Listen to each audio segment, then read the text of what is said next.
It is El Marrone Fieldhouse on the campus of the University of Memphis. It's where the Huskies go to tip off in about 30 minutes. Memphis looking for their first conference win of the season. They'll have their work cut out for them this evening against the fourth-ranked team in the nation. And with that, we welcome you. It is the UConn women's basketball pregame show. Gary Apple back alongside the Hall of Famer, Kara Walters. UConn following up their disappointing defeat to Baylor last week by hammering it. And I mean, they really took it out on Houston over the weekend, 91-51. So what did you make, Kara, of the way they responded in that game? I think it was an important game. Now, any team that loses a game, obviously, as a coach, you want to see the way they respond. But I think even more so with this team, this unit, that hasn't really found their chemistry. They don't really know who they are. You found out a little bit about them. They fought, they competed, they came out on a 25-2 run at one point, and they just out of the gate really hard. So that told you a little bit about the way they're maturing, the way they respond to loss. So, you know, we've said it before, losing's not always a bad thing, especially this time of year with this group that needs to learn how to handle the adversity, because it's coming down the road whether they like it or not. They have to learn to deal with these big-time games in these situations. So Gino was pleased by the way they bounced back. One of the things we know is that Houston is not Baylor, a very different team. So putting that aside, the way they responded, and they came out again 25-2 after the first quarter, 29-2 early in the second quarter, the way they executed told you what? It told me that Gino's really trying to drill things in practice and that they're listening to him. You know, the players have said, people don't always listen to coach. The freshmen come in, they don't get it. So you have to kind of develop that chemistry. And the way offensively, if you go to one of his practice, offense, offense, offense. So they really responded, and I think it showed a mature way. They know what they're not good at, right, Gare? They know, but sometimes when they take on a team like Baylor that has like a Lauren Cox in the middle, you have to figure out how to score. You can't, the same things don't work every time, and you have to adjust your game accordingly. So although that wasn't Baylor they played against, it was Houston. Right. I think they did good jobs running their sets and being disciplined in the half court. We've spoken so many times about this conference. They're 124-0 all-time in the American Conference. They are not going to lose a game, I don't think, in this conference this year before they go to the Big East next season. So it's almost in many ways a battle against themselves, right, in these games, like a game tonight against Memphis? Absolutely. And, you know, you look at what are the keys to UConn beating, you know, Memphis tonight. Really, it's their own personal goals. That's what happens every night. It doesn't matter who they're playing against. It's what they need to do to check the boxes of getting it done and the attention to detail and what's needed to bounce back from a game like that. So it doesn't matter who they're playing. It's basically the next victim when it comes to the conference, sorry to say. But it's what they need to work on. And that's how a coach, Gino Auriemma, will gauge if they've won. They could win the game by 40, but in his mind, they might not win the game, which is the truth. Like when I played there, and I know it's the same now, they put on the board goals for that game. And if they don't reach those goals, we need this many rebounds, we need this many things, then in their eyes, it's not a win. So they put the pressure on themselves, and that's what makes them the best team around. All right, UConn 13-1 of the season, 4-0 in the conference. One of the many bounce-back outings on Saturday was that of Olivia Nelson-Ododa. We got to look at the numbers presented by Town Fair Tire. Olivia went scoreless in the Baylor game, but she answered the bell on Saturday. 13 points, 7 rebounds, and 3 blocks in the game. Had a couple of steals as well. She was very active, and I think that's the thing that really jumped out at me, Kara. The fact that not only did she put up solid numbers, but she really appeared to be engaged, and she didn't let the Baylor game get in her head. So what did you take from her? That was huge for her. The mental part of recovering from that game was huge, because quite honestly, she could have been a difference in that Baylor game, right? She could have, if Gino had confidence and trust in her to play in that fourth quarter, it could have been a different Baylor game. But to see the way that she reacted and responded, she didn't put her head down. She came right back at it. She was more active. She was stronger. I mean, we've all said before, right? Flat out, her body type is her body type. You like her length, you like her blocking shots, but sometimes in the post, she's just not strong enough. She's got to put on, you know, some weight and get in the weight room, which she has been doing. It's just her body type. So the knock on her, she's a little too soft. She misses a lot of bunnies, but she's working really hard on it. And the good thing is, at that point, when you're working on something, if you can keep it together mentally, if you go to UConn, you better learn how to keep it together mentally. And Gino gets out of you more than you think you are capable of giving. And I think he's pulling that out of Olivia Nelson-Ododa. Like, you're capable of a different level than you think you are. and that's the process this season. But hopefully, that process doesn't take too long. Well, I think it leads to the next question is, can UConn go to the national championship game and win a national championship without the Olivia Nelson-Ododa who Gino wants to see in the middle, that one who can dominate, who can play strong against the bigs, which she did not do, and she's the first to admit it, and Gino was tough on her in that Baylor game. Well, I'll tell it like it is. You cannot win a national championship without a good front court presence. I mean, if they don't have Olivia, they really essentially don't have a front court presence, right? So in my opinion, especially being a center, and you just can't win a championship without a really good front court player. So she needs, now is she needed to have 20 points a night? No, not necessarily. She's there to be a good defender, a rebounder, give her teammates confidence that she's in the back line. So Gino called her in the beginning of the season one of the most indispensable players on this team, that he's going to need a lot from Olivia Nelson-Ododa if they are to win a national championship, and I believe that. Because you know what? As guards, you have bad shooting nights, and you just can't help it. As a post player, you can give some buckets inside. So you need a post presence to win a national championship. No pressure, Olivia. No pressure.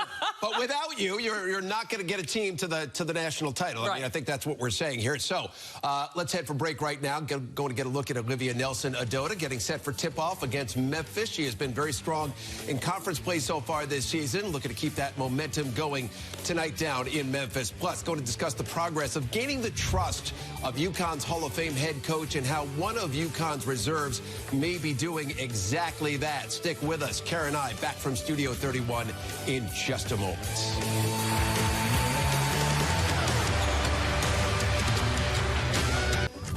It has been a long road to Storrs, Connecticut for Evelyn Adebayo. After 2 years at Gardner-Webb and then a year at Murray State, she finds herself at the pinnacle of the collegiate game at UConn, where she has yet to be a significant contributor.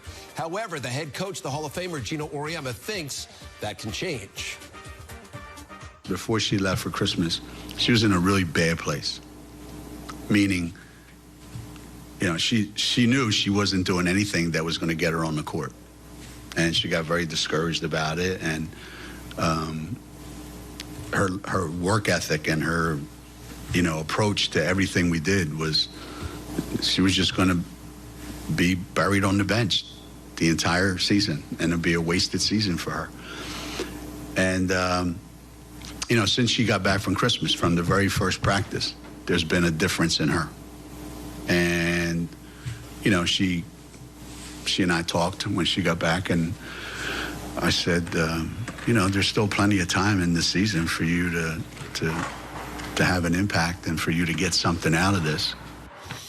So Evelyn Adebayo, she's 6'2", so she's got some size and she can help down low. That is certainly something they're looking for. They need that help off the bench. But what about earning the trust of Gino? That's not something that's easy, and you've gone through that whole process. How do you earn that? Quite frankly, I'm surprised he spoke so nicely about her, saying that, you know what, she's a different player after Christmas. So clearly he's seeing things in her. Now, he wanted her for a reason, right? He knew she wasn't going to be, you know, 30-point player. She was going to be a role player. But he saw something in her as far as her size. She's 6'2", but she's big. She could fight against Olivia in practice. There are reasons Gino Auriemma does what he does. But she had to know coming in that clearly she wasn't going to be a starter. She wasn't going to be, but she had 11 minutes in that Houston game, and she had only 27 in the 7 before that. So she is increasing her minutes, but she knows her role. But you know what, as a basketball player and a competitor, when she was at Murray State, she averaged 18 points, 11 rebounds. She can play basketball, as Gino said, but you have to take advantage of those opportunities. You have to learn how to play at UConn, which is a very different game, I'm assuming, than Murray State. So you have to learn a lot of things, Gino's style, and buy into the culture and commit to him. And it takes a while. So it seems to me, give her credit. Gino says she's getting it now, and she's a different player now, so maybe we'll see her help here and there. She was all Ohio Valley Conference a season ago at Murray State. So as you say, she can play the game. How difficult is it, though, when you come in as a grad transfer? It's a very short window. You've got 1 year to come in, this juggernaut of a program, all the national titles, and you've got to come in, try to make your mark and do so quickly, gain Gino's trust. I mean, it's almost impossible for somebody to do. Is that a fair estimation?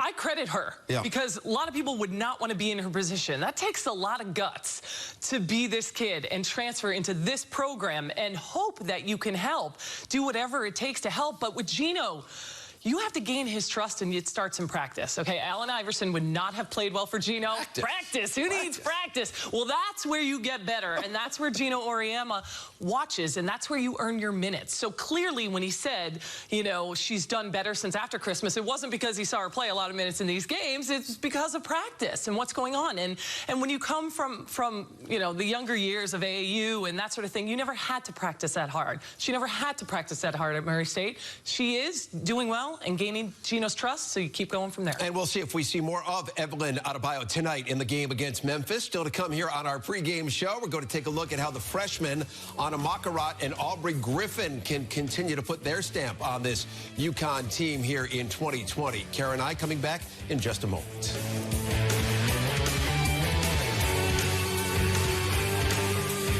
Anna Macarat, Aubrey Griffin still finding their respective ways this season, but they are making meaningful contributions, combining for just about 11 points a game so far on the season. Now this, Karen, not a heralded freshman class, but these are two players who Gino is counting on. What's your impression of these two so far? I think these two players are going to help a lot down the line with this program.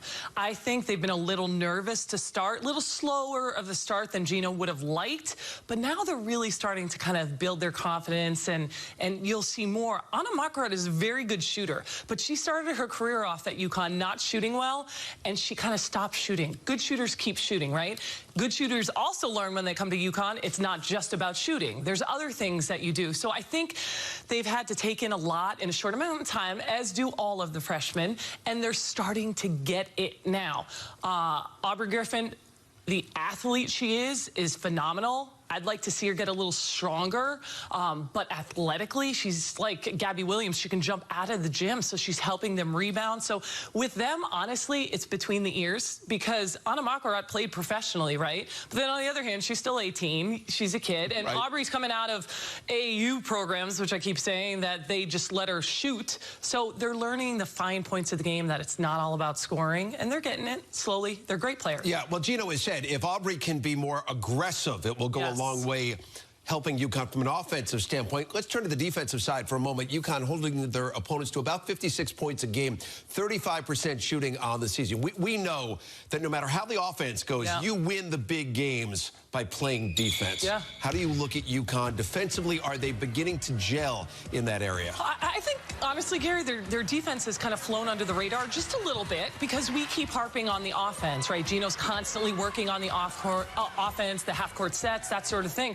And you kind of forget, they score a lot of points off turnovers. Their defense leads to offense. That's kind of been the trademark of UConn teams, great defensive teams. So that's where it starts. And I think that we haven't talked about the defense as much, but they do a great job. And I think part of it is because of spurts, right? 25-2 in that Houston game. That's great defense to start the game. But then you start saying, oh, well, their offense is bad, and you start focusing on other teams because they've been inconsistent. We haven't talked about their defense enough, but it's part of their bread and butter. That's what UConn does. They turn defense into offense. They really kind of mess things up.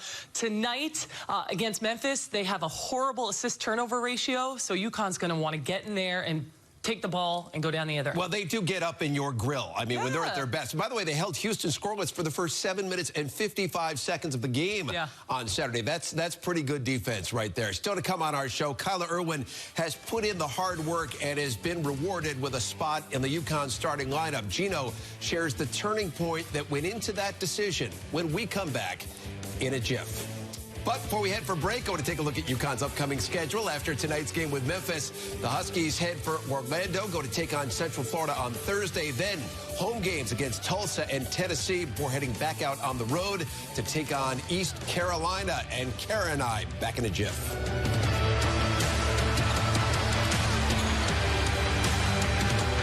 Kyla Irwin, she's been held scoreless in her last two games against Baylor and Houston, but the Hall of Fame head coach has been effusive in his praise of the senior. Here is a sneak preview of the Gino Auriemma show coming up on Thursday night. He speaks about Kyla Irwin with Maria Marino. Senior Kyla Irwin has also made a significant jump. Yeah. She started a number of games. Was there something that changed with her that allowed her to earn more of your trust? We were watching a game one day as we're watching us play, and I came to this realization. I said, this is probably the worst Connecticut team in a while in terms of ball movement and people movement. This team, for the first 6 or 7 games, whatever it was, we just stand there. And we noticed that when Kyla was in the game, the ball moved. She would catch it, and she knew where to go with it. She was going to catch it and do this with it. So everybody started to get comfortable that when Kyla touches the ball, you better be moving because she'll find you and something good's going to happen. And then you add that she makes shots. And she's so confident right now shooting the ball that it's like she's been playing for 4 years, like she's been in the starting lineup for 4 years. The first 3 years, Kyla tried to be something that she wasn't. She was like, well, if I try to do what Fisa did, then I'll play more. Wrong. You need to understand, this is what you're good at. And if you do those things, then you are going to play a lot and you're going to help our team a lot. And it finally dawned on her that these are the things that I have to do. And again, you can catch the season premiere of the Gino Auriemma Show coming up on Thursday, immediately following our postgame coverage here on SNY, UConn, and Central Florida. So let's focus in here on Kyla Irwin. I know you're a very big fan of hers. What about her skill set? Why is it so important to this UConn team, even Kara, when she's not scoring the basketball? Because that's not her role. And like Gino said, when she realized she just needs to be Kyla, that was a sigh of relief because her role isn't to score 20 points a game. And like Gino said, he told him when Kyla gets the ball, cut and move, because that's not her most comfortable thing, right? She's looking for backdoor cutters. She's looking. So there's something to be said for having that type of player on your team. And I've said it before. She, the hard hat and the pail, she does her job that day. She is one of the hardest working players I know. She has earned her time. She does the little things. I love the way she sets screens. She's always getting people open. If you watch her, she does the little things that don't appear on a stat sheet, that don't give you the glory. So she sets great screens. She's a team player. She's got a terrific attitude. You'll never see negative body language. I could go on and on about why this kid has earned her minutes. And she's a darn good basketball player, too. And she comes from a basketball family. Her parents coached her whole life. She's just working hard, waiting for her opportunity. Now she has it. She's not going to be more than she is and no less. You know exactly what you're getting from Kyla every night. And I think that's what gives Gino confidence. Here she is right here, the president of the Kyla Irwin fan club. But it is true. She is shooting it at 61% on the season, 57% from downtown. So she has put up some good numbers to go along with the intangible. You need those little things, right? They are the difference between winning and losing teams. That's what I think that everyone needs to see. It's not all about 30 points a game. You have to dive on loose balls, help your teammates. I hear her out of anybody. She communicates. You hear her scream on the floor. It's those little things that are so important that get the wins. So we close in on game time down in Memphis. It is UConn and the Memphis Tigers. UConn 10-0 all-time against Memphis, 124-0 all-time against American Conference opponents. That still boggles my mind. Kara with what to watch for tonight when we come right back.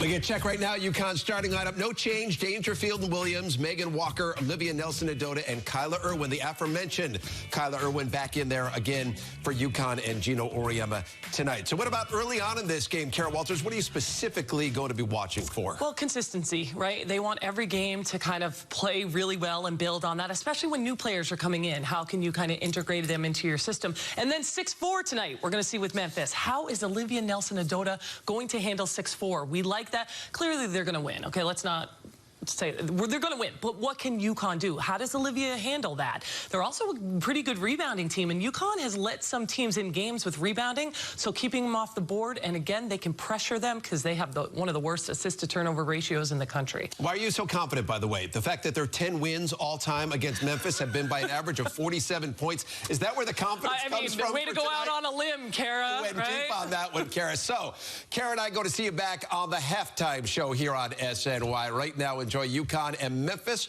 We're off to Tennessee right now, and Nostradamus right here predicting UConn tonight. Enjoy the action. It is the UConn Women's Halftime Report. It's brought to you by our local Ford store. Gary Apple back alongside Kara Walters. What do you know? Tough first half for UConn right there. What was the biggest thing that Memphis did that threw UConn off their game? I think Memphis didn't care. Like, as far as they came in, said, we have nothing to lose. So they started with that, right? You have nothing to lose. And they came in very aggressive from the beginning of the game. UConn was back on their heels. They weren't attacking. They weren't the aggressors. Memphis was, to their credit. Great defense. They had a 30-second shot clock. The way they violation, thank you. The way they were defending, they did a terrific job just being everywhere. Like, they had nothing to lose. Inside, it was physical. There was a battle with Olivia Nelson-Adota, and Gino Auriemma had to throw a bunch of different lineups out there because nothing seemed to be working and gelling. But credit to Memphis. They came out hard playing some great defense. UConn shot 44% in the first half, just 31% from beyond the arc. They do lead it by 2, but again, as we spoke about on the pregame show, they're 10-0 all-time against Memphis, and in those games, the margin of victory was over 45 points per game, so we expected something entirely different tonight. It's a 2-point game at the half. Still to come here on the Ford Halftime Report. Going to take a look ahead at the second half, plus going to hear from Kyla Irwin on what it's going to take for UConn to win another national championship. Kara and I, back in a moment. We get a look right now, first half stats. They are presented by our local Ford stores and pretty close across the board. It's a 2-point game at the break. Memphis actually led this game for 11.5 minutes in that first half. We'll look ahead to the second half when we come back in just a moment.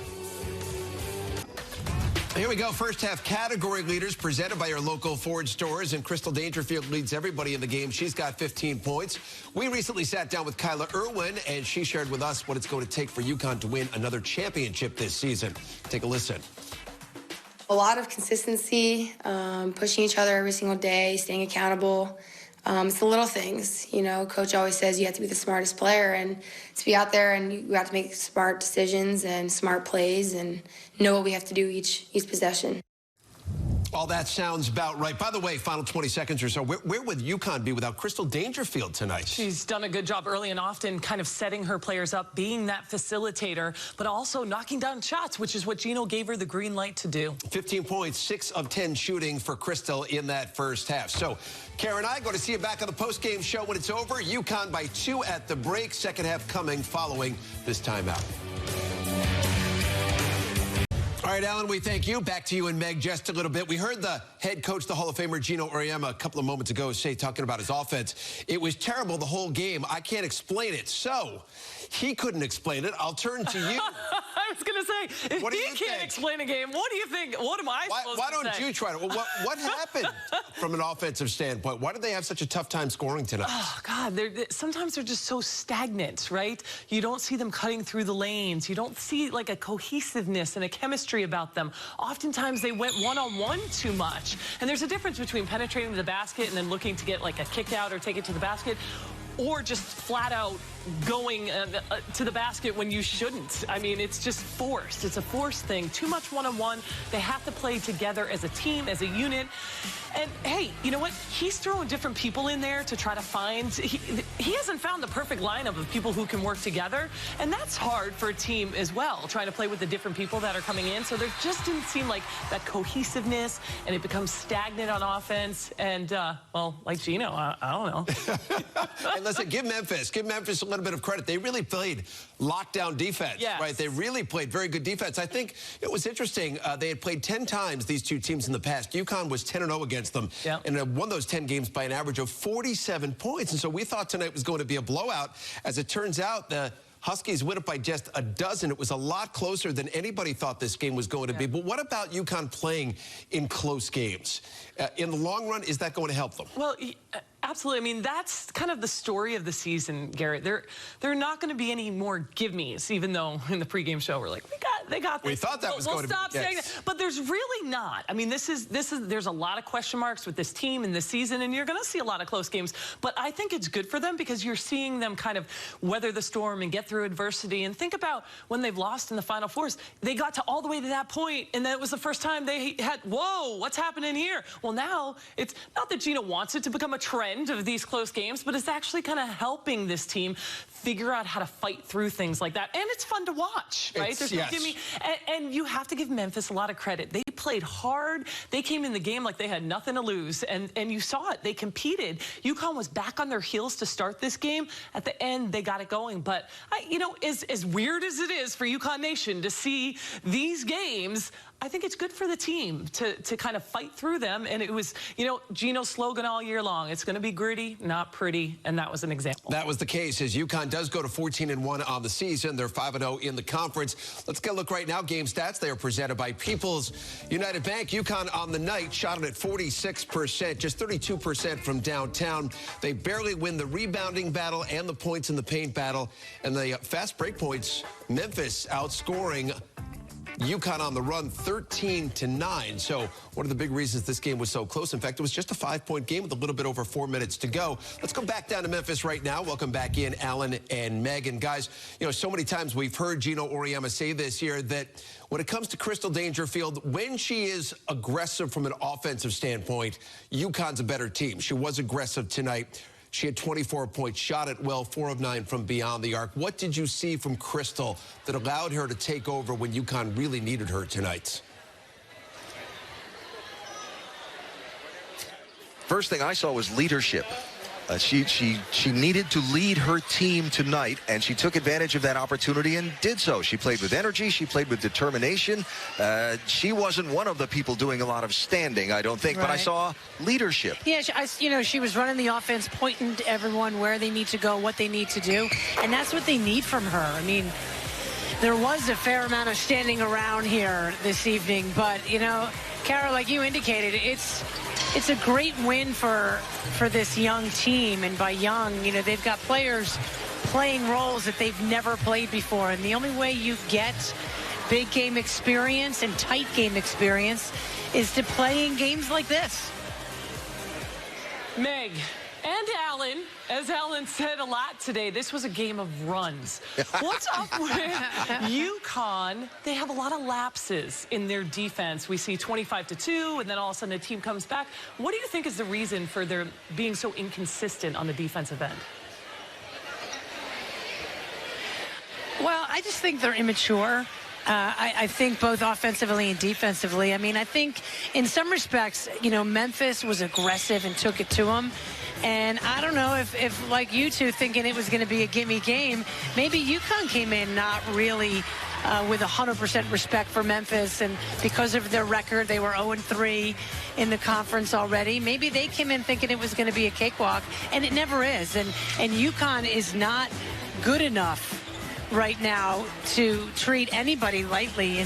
And I think we learned here today, when they don't execute and do what they're supposed to do, they can look lousy on offense. Yeah, and I think you have to give the world of credit to Memphis, because they came out with energy. They showed some incredible athleticism. When a UConn player would catch a pass, there was a white-shirted opponent instantly right there. So they didn't have what it took to close, but they sure gave a good accounting of themselves, I thought. And that, I think, was part of the UConn defensive lap is, hey, Memphis is maybe a more athletic team than we thought they were.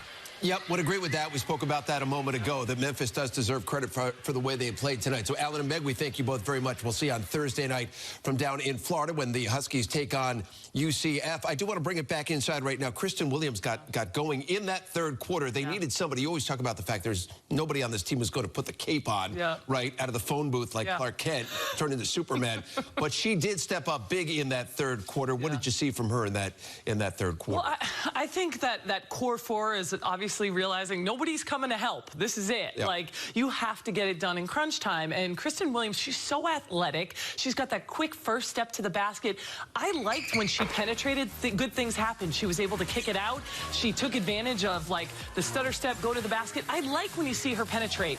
Nice spin move by her there. She's capable of putting it on the deck and creating. And there was more movement by Kristen Williams these days. I like the movement. She's not just standing waiting to spot up and shoot. She's added that to her game. But I just like the movement and the getting in the lane and not just waiting for stuff to happen. When you look at her, you see a player who can score the ball in a variety of ways. Yeah. We've spoken about the fact so many times in the past. She's an offensive player. She is a true scorer in every sense of the word.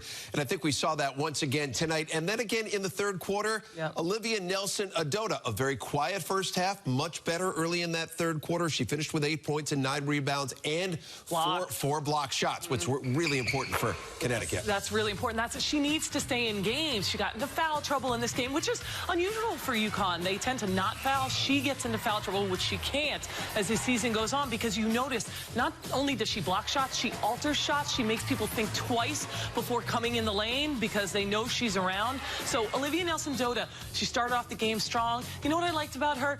She's weathering the storm of the ups and downs throughout a game, from game to game. She has to learn how to handle it. But I liked how she handled the physicality of the game today. There was a lot of bumping in there. She's going against 6'4". The footwork, she's trying to do her work before the ball comes in, her positioning. If you really watch her, she's banging in there. You know, she gets knocked for not being that strong, but she's really working hard to keep players on their back and get the footwork. And you saw when she sealed people, she had easy drop steps to the basket. So she is definitely making progress. It's just continuous and becoming consistent. That's going to be the key to this team going forward. All right, so not easy for UConn tonight. They led by just 2 at the half. They end up winning it by 12. And again, they go to 14-1 on the season. They beat the Memphis Tigers. Kara and I just getting going here on People's United Bank Postgame Live. When we come back, complete game highlights plus conversation with Crystal Dangerfield. And we'll hear more from the Hall of Fame head coach Gino Auriemma, his postgame address to the media. We're coming back from Studio 31 in a moment. Here we go. Gary Apple back alongside Carol Walters. Complete game highlights. Number 4, UConn taking on Memphis. UConn getting off to a really sluggish start in this game. They struggled from an offensive standpoint. Olivia Nelson-Adota just needs to go up strong and not do too much. And Memphis came to play. That's Madison Griggs knocking down the 3.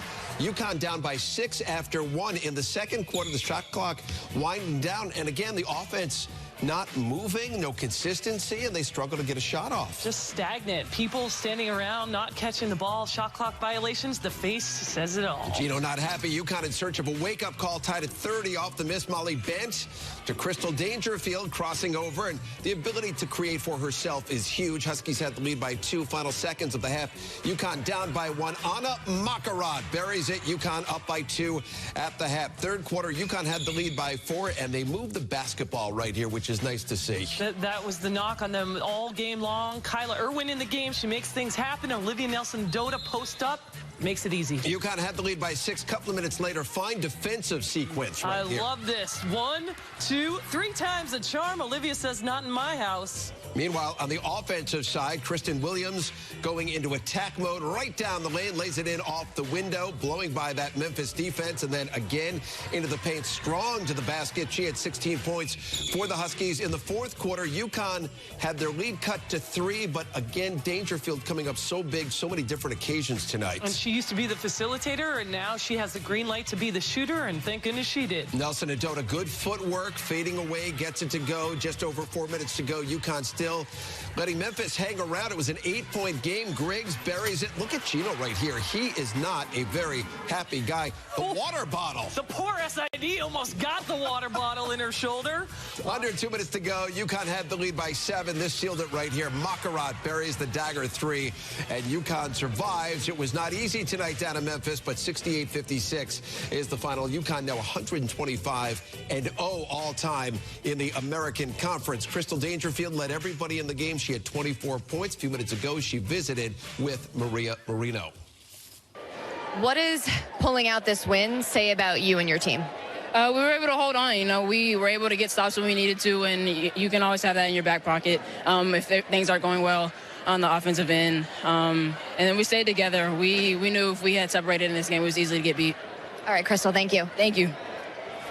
It was a huge, huge point spread in UConn's favor tonight. You did not expect this to be as close as it was. We spoke a moment ago about the fact that they get in these close games. It could help them come tournament time. But I do contend they need senior leadership. And I know it's a young team, but Crystal is somebody, when she can put the ball on the floor and create for herself, that's not something everybody can do, but she does it really well. Well, it's not always in her personality to do that. She's like a solid, silent kind of leader, and Gino wants her to lead by example. She's so used to getting other people's shots, but this year Gino said, Crystal, we need you to step up. We need the points to come from somewhere. So I like how she's creating like a little, you know, shimmy into the middle and then shooting it. In the past, you'd see her kind of go in the middle and kick it out, but now she's thinking score because that's what's needed of her this year. There's no deferring to anyone else, and Crystal's really upped her game as far as realizing and maturing to the point, I have to shoot. So she's recognizing that, taking advantage of it. Very different story tonight than what we saw over the weekend. UConn, after the first quarter on Saturday against Houston, led 25-2. They ended up winning that game by 40. Tonight, they were down by 6 after the first quarter. They do end up winning by a dozen, so they moved to 14-1 on the year. More to come here on our postgame broadcast. When we come back, I want to hear more from the Hall of Famer, Gino Auriemma, his postgame address to the media. The Huskies pull it out, but it was not easy. More from Gino on the way.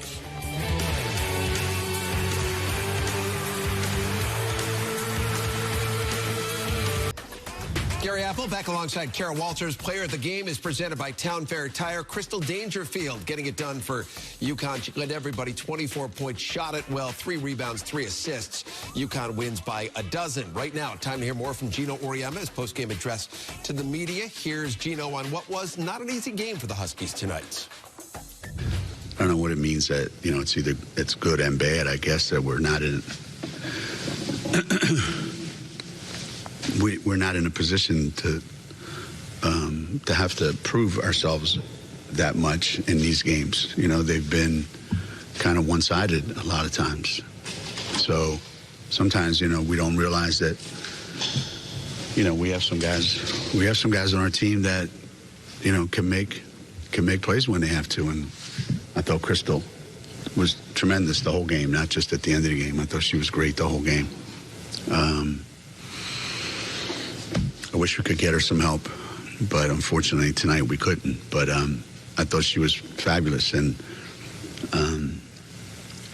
you know, when you're a senior and you're played as much basketball as she had, it's good that, you know that you can do this on the road. This, you know, Memphis was great today. You know, they were great. They played really great. They played aggressive. They played confident.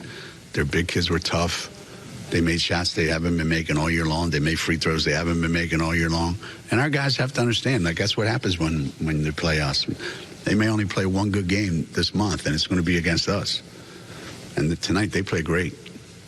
You know, they play like that against anybody else, they're going to win, obviously. So congrats to them. But we made the plays we had to make. Were the offensive struggles on your guys' end, was that a matter of anything that Memphis was doing, just like with their physicality, their aggressiveness, or was it just not running it properly? Yeah, I mean, you've seen, you know, us play enough games this year to realize that we get like that. We have a tendency to stand around, and we got caught standing around a lot today. You know,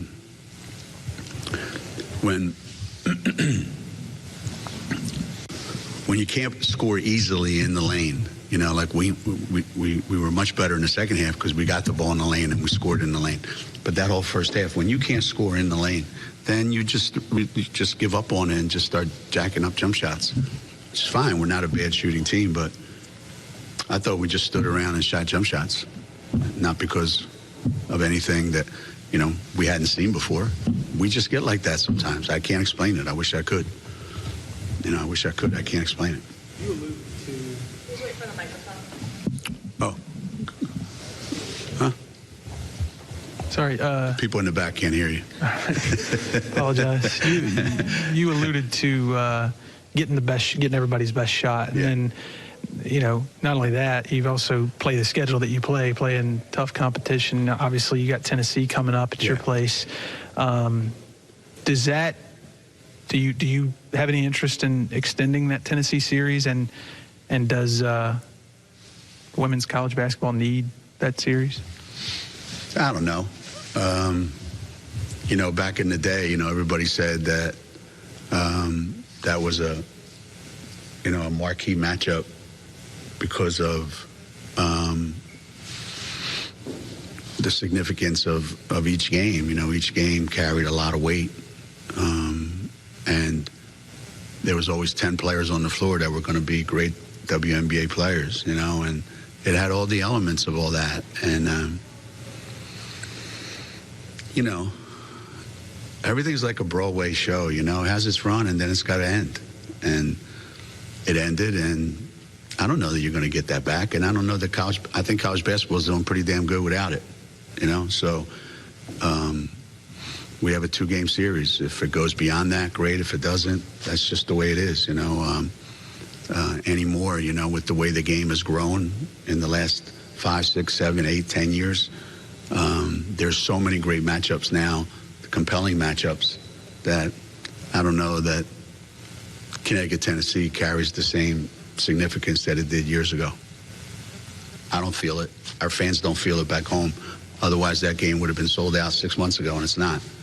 So it's just different now. It just feels different. It's just different.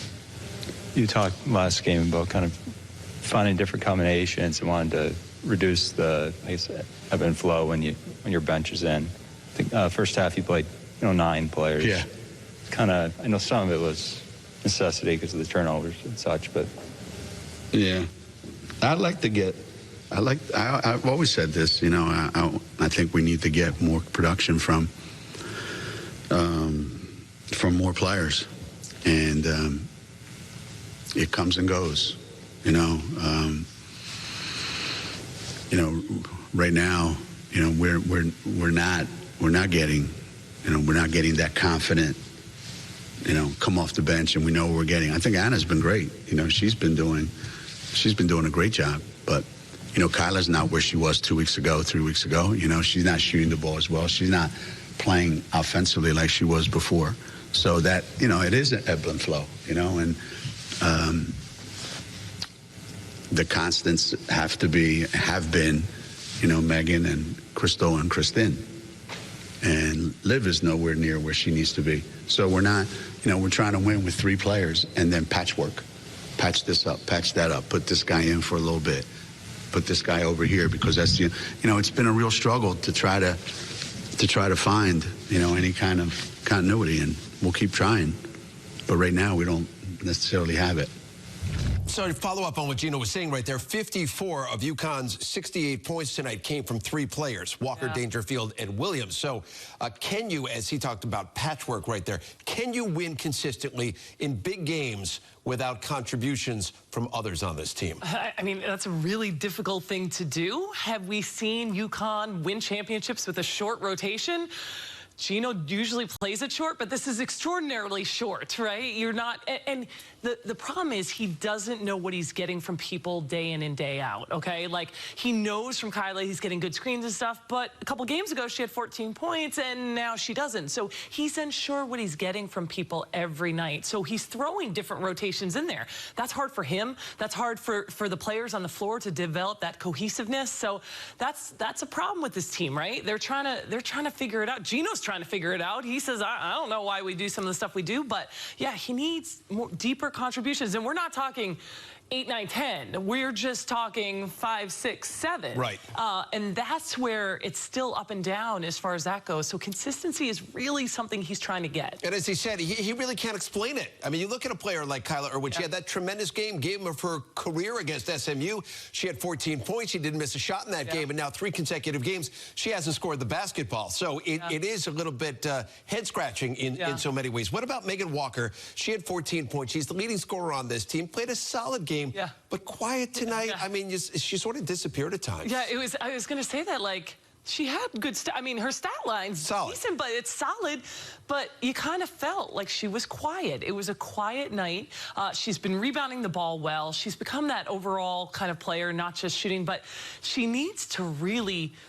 She realizes, like, she's playing at a much better level than when she came in, obviously. But now she has to find another level to herself. And I think that's what Gino's trying to pull out of her, because, like, really good stats, and you really want Megan on your team. But guess what?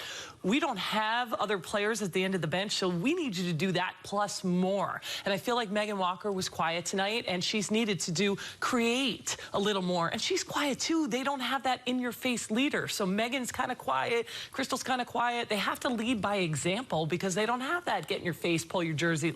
Jen Rosati used to literally grab your jersey, right? Just look up to me and yell at my face. They don't have that. Yeah. So they have to lead by example, and you need to get as much out of them every single night. It's the way it is. It's the new way of the world for UConn, and she has to be ready to step up and do much more on every night. Well, as you said, the stats were solid, 14 points, 9 rebounds, but she did have 6 turnovers in the game. They had 13 as a team. She had 6 of those turnovers.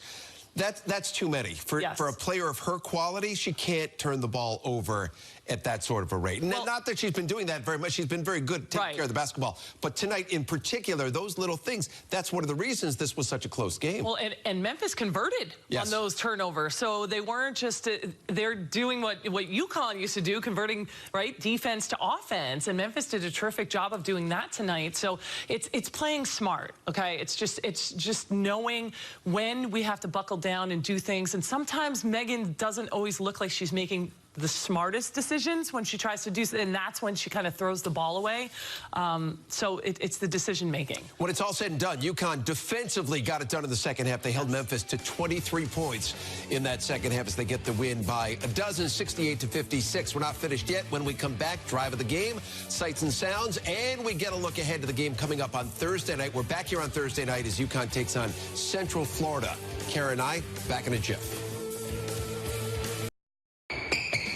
Time now for the drive of the game is presented by Subaru. Kristen Williams putting it on the deck right through the teeth of that Memphis defense, lays it in one more time. She does really attack the rim. She does a great job recognizing that opening and going all the way to the basket. Drive of the game presented by Subaru. Here we go. Time for a look at UConn's upcoming schedule. The Huskies head to Orlando, an early evening game with UCF on Thursday. That's followed by back-to-back games at home against Tulsa and Tennessee. Then the American Conference schedule continues against East Carolina and Cincinnati. And you can catch UConn's next game right here on SNY. The Huskies face off against Central Florida on Thursday. Kara and I go to get you going. All the action on the pregame show beginning at 5:30. Again, a little strange time there. 5:30 pregame show and then 6 o'clock game time. Make sure, Kara, you write that clearly in your calendar. So we're here on time for that game. Got it. That's going to do it for us. For Kara Walters, I'm Gary Apple. Thank you for joining us. We'll see you back on Thursday night on the way out the door. The sights and sounds of UConn's win tonight over Memphis. Enjoy.